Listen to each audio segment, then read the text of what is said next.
this is our vision. And it's very important because education, you can never lose that.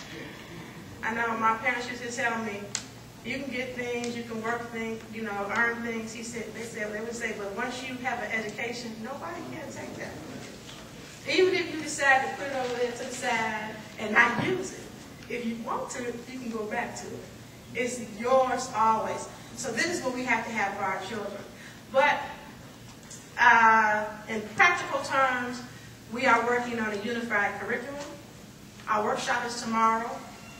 And we're also working on policy. And then the third component is that we need monies to support the school system. We can't live off of tuitions, et cetera, and private schools across the board, they just can't do it. So we've gotten the permission from Imam Muhammad and from his wife, my mother, Sister Shirley Muhammad, to reestablish the Sister Clara Muhammad Memorial Educational Foundation, and that foundation will be the foundation or the component to hopefully, inshallah, bring in funds and monies for the school system. It's a lot of work, but I believe we can do this. And when I get tired, like y'all seen Dr. Muhammad, they encourage me. And when they get tired, I try to encourage them, but they're really the strong ones. They're my examples. And all of us, the educators, we're working together. And if you come tomorrow to the curriculum workshop, you can learn more. We have some policy papers that we can pass out to you because we did meet last summer and we were able to do. We have some now. We were able to form 5 policies. Sister Naja from Boston, she did an excellent job with that. And we just have to do the work. You know, Imam Muhammad has taught us, we all say that we're his students, and we are all correct that we are his students.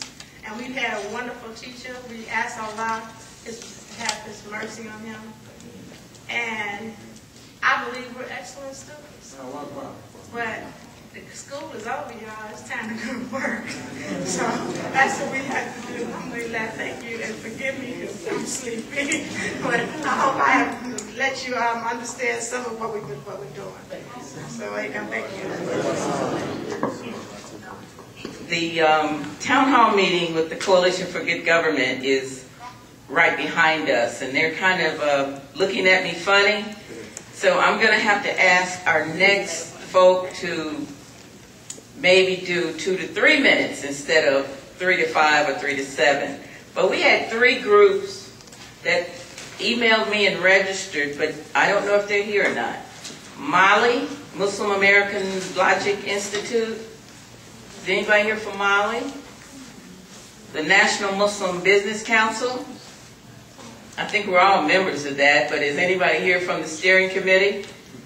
And Breathtakers is a sister out of Camden, New Jersey. But next on the agenda, with a brief presentation about what she does and what the organization does, is the Muslim Journal. Can we get you to please give us a brief overview of what the Muslim Journal does, how it's doing, and how we're supporting you? Sister Aisha Mustafa. When I saw you come in, I said, well, she did send me an email.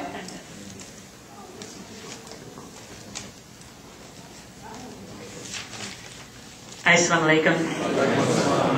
I know really I'm cutting into the forum time, so I'm going to be as concise as possible. All praises due to Allah. We still do have a newspaper.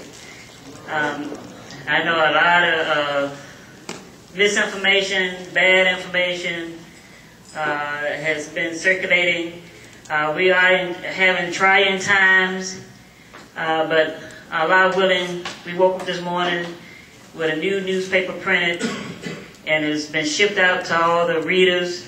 It's here at the Muslim Journal, and as they say, life goes on. I just came from a place where we do a radio program out of a Sound Vision. A lot of you know Sound Vision store.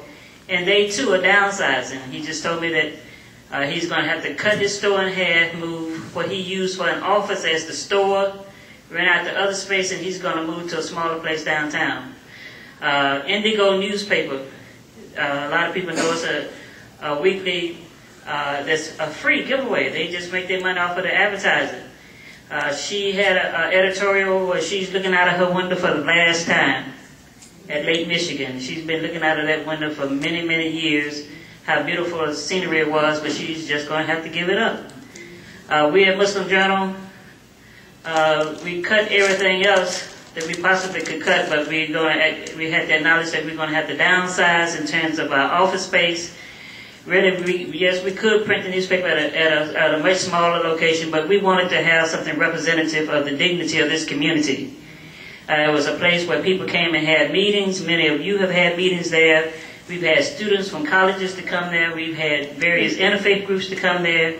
And it was just a nice place to gather. And we thought it was dignified and representative of the leadership that we had in Imam Begum Muhammad. But right now, we're just going to have to let that go.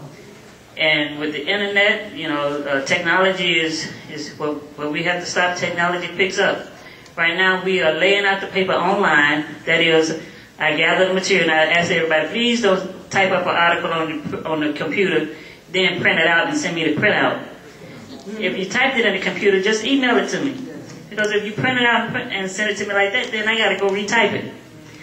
So if you just send me your material and your photos through the emails, I'll gather them, put them on a file of what's going to go in that issue.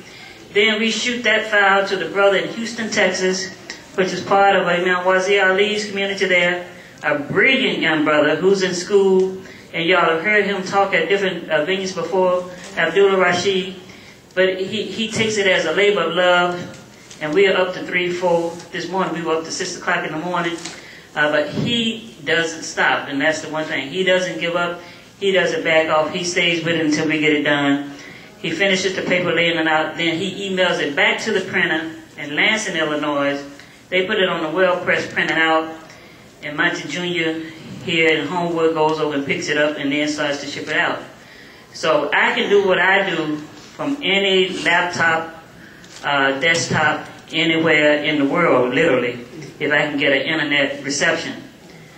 So as we've been, the need to cut overhead, that process there, we've actually been, this is our 5th week into it, we can cut the overhead with the printer because their typesetting in our paper averages another 1,000, 1,500 on the bill each week.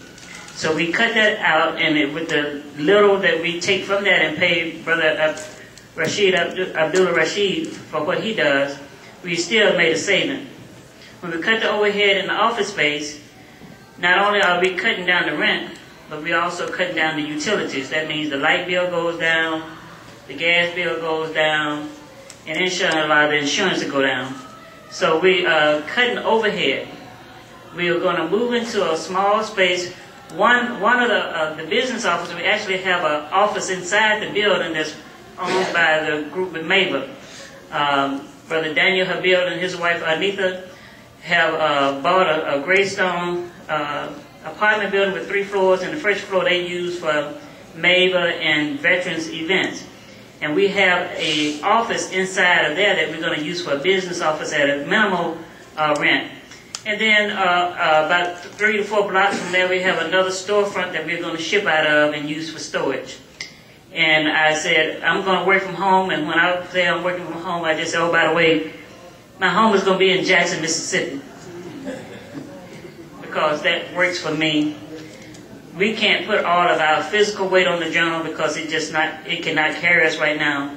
But working from Jackson, Mississippi, I can also get some financial support from my family there and take care of my financial needs and then not miss a beat really with the paper. We can go ahead and put our full resources into the paper as opposed to expecting the paper to carry us.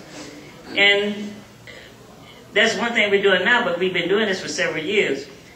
We have a lot of, when we're still a crisis-oriented people, not just Muslims, just African Americans in general. They call us the crisis-oriented people. So once the word gets out that we're in a crisis, we get all this activity, this momentum, and everybody gets to scammering. You got to solve this crisis. But time they think the crisis is solved, we just fall back into our usual mundane way of life, and we wait till the next crisis.